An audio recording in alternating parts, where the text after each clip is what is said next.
Welcome, Geometry iPad Initiative students. This is Mr. Lang coming at you again from OHS High School. This is section 5.7 over the Pythagorean Theorem. Yes, the Pythagorean Theorem. Yeah, alright. Make sure you read through the objective and the why.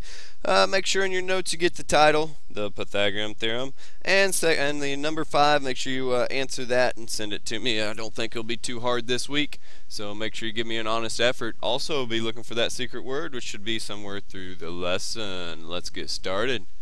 We're going to review first these simplifying radicals. We've done this a while back in the first semester, so you all should have seen this. I'll give you a little checklist here, but I'm going to walk through the examples down here with you real quick.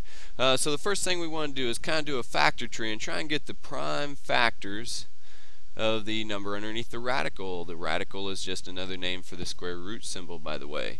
So we've got 44, so we want to think of two numbers that multiply together to give us 44. So any number that's even, I'd say 2 would go into it. So 2 times 22 equals 44. Well, 2 is prime, but 22 is not prime, so we want to keep on factoring that a little bit. So we'll have 2 times 11. And now both 2 and 11 are prime. So from here, let me change colors real quick. We want to look for pairs of factors. So it looks like we have a pair of 2's. Wouldn't make a very good poker hand, but works for this simplifying radical. So we've got a pair of 2's. I'm going to pull that on the outside. They become 1.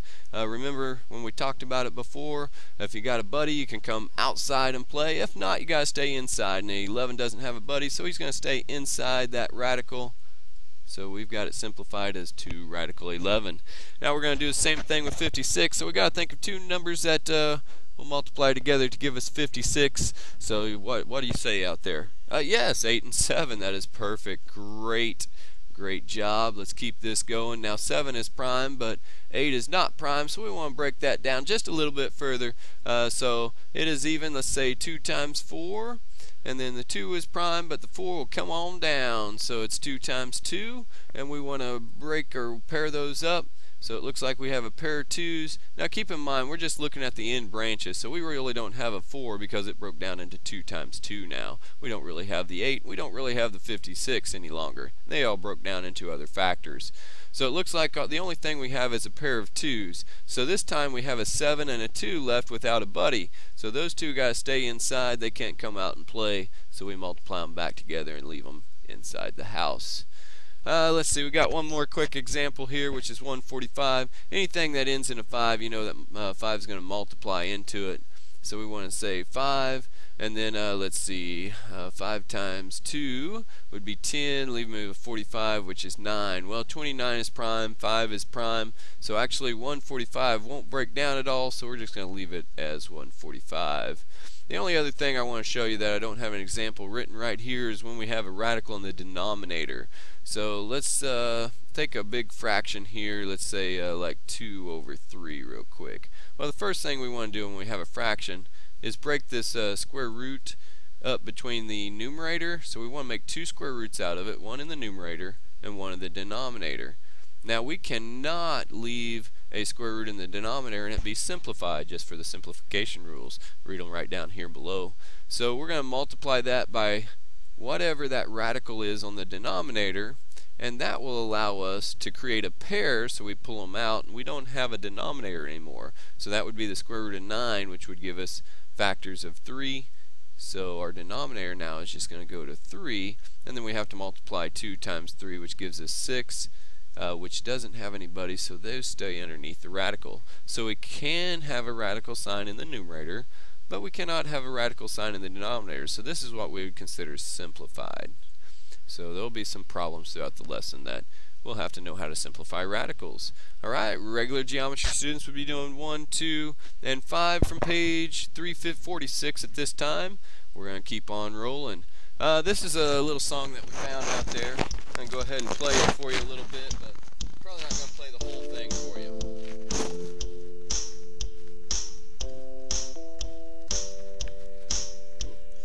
Look at a right triangle with a 90-degree right angle. Across from the right angles, the hypotenuse. It's no surprise the hypotenuse is the longest side. Now how do you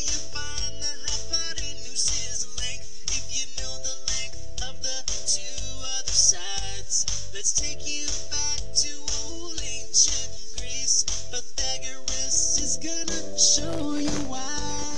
A squared plus B Squared and C squared, A squared plus B squared. Okay, I'll stop.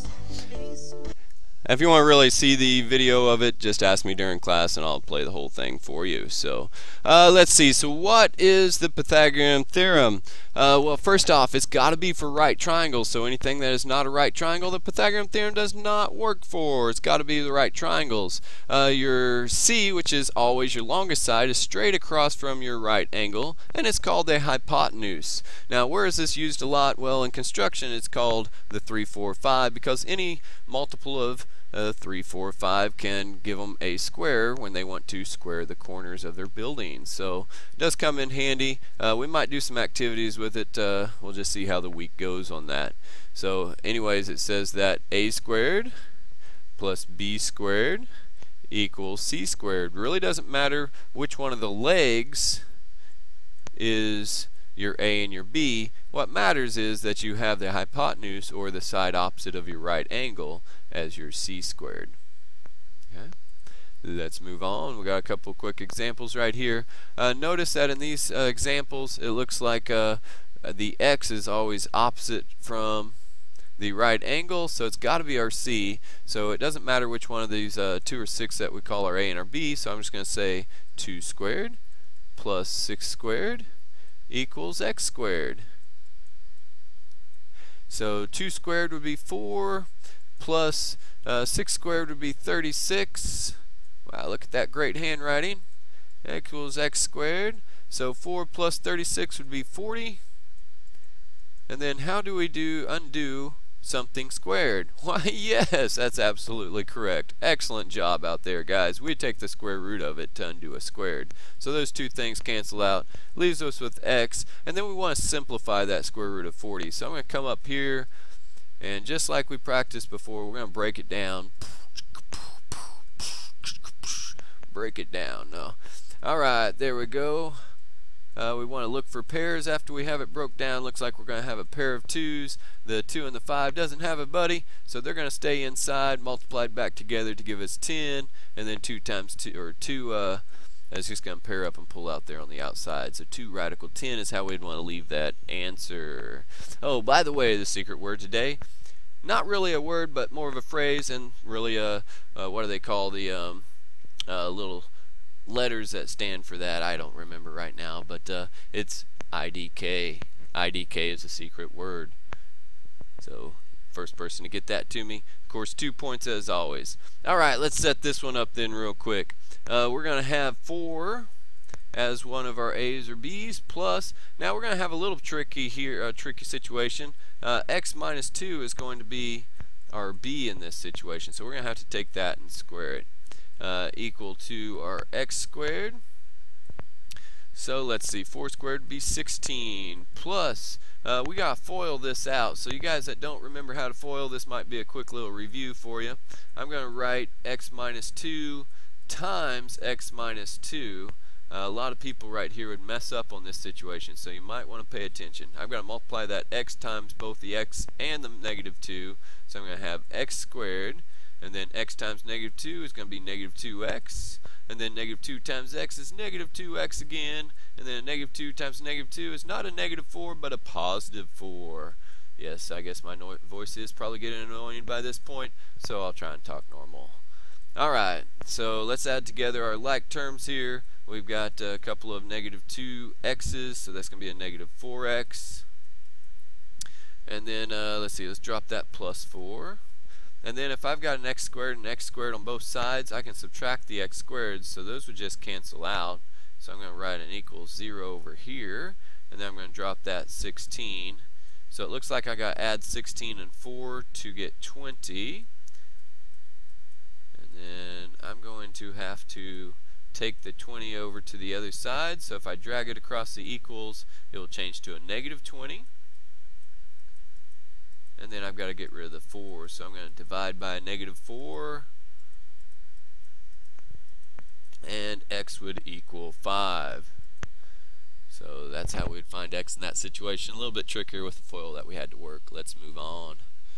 Alright, those are the problems that the regular geometry class would have to do, let's move on to this. Let's see, we got Randy is building a rectangular picture frame. He wants the ratio of the lengths to the width to be 3:1. The diagonal will be 12 centimeters. How wide should the frame be? Round to the nearest tenth of a centimeter. So we're just going to set up a quick little equation here. We're going to make the ratio our a and our b. So we're going to slap in there an x on them. So 3x squared. We're going to put that in parentheses, plus 1x squared is going to equal our diagonal squared, which will be 12 squared. So 12 squared would be 144. 1x squared is just going to go to x squared, and then 3x squared is going to be 9x squared. So when we add our x squareds together, that would be 10x squared is equal to 144.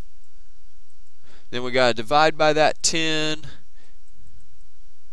and it looks like our x squared. Let's reduce that real quick. Let's see, if we take a 2 out of this, I guess we would have, it would be 72 over 5. I think maybe we'll just divide by 10. So let's change that to 14.4, and then if we take the square root of that, that would give us x is equal to, let me punch that. That comes out to about 3.79 centimeters. So, alright, let's cruise on here. This would be what the regular geometry students would be doing. iPad, we're going to move on. Pythagorean triple is a set of 3 non-zero whole numbers. So if it's a decimal or a radical, it's not a whole number, such that a squared plus b squared equals c squared. So they have to be whole numbers now for a, b, and c, like 3, 4, and 5 would be an example of it. It says find the missing side lengths, tell whether the side lengths form a Pythagorean triple, and explain. So we've got to find x here. So we're going to have 14 squared plus 48 squared, and it looks like x is the hypotenuse, so we're going to say equals x squared. So 14 squared is 196, 48 squared is 2304. When we add those together, we'll get 2500 is equal to our x squared. So if we take the square root of that, I believe we should get 50, because 50 times 50 will give us the 2500. So if we put 50 here, notice that they're all whole numbers. That would be a Pythagorean triple. If it would have came out to be a decimal or a square root, it would not be a Pythagorean triple. So regular geometry students would be doing 6, 8, and 20. We got a couple more things here to talk about. The converse of the Pythagorean theorem just states if basically we have a Pythagorean triple, then it's going to form a right triangle if the side lengths were a Pythagorean triple.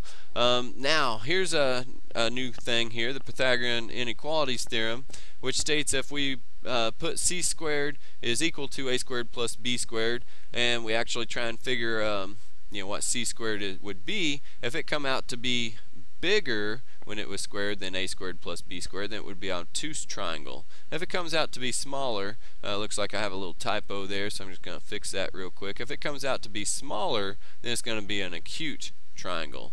So if c squared is bigger than a squared plus b squared, it's obtuse. If it's smaller, then it would be acute. So I think we have one quick example here. We got 5 squared plus 7 squared, and we want to compare that to 10 squared. So 10 squared would be 100. Let's see, 5 squared is 25 plus the 49 would be what, 74. So it looks like c squared is going to be bigger, so that's going to make this an obtuse triangle. And that's how the inequalities work. So you can try that last example right there on your own. I'm going to go ahead and end this. This is Mr. Lane signing off from OHS High School. Have a good day.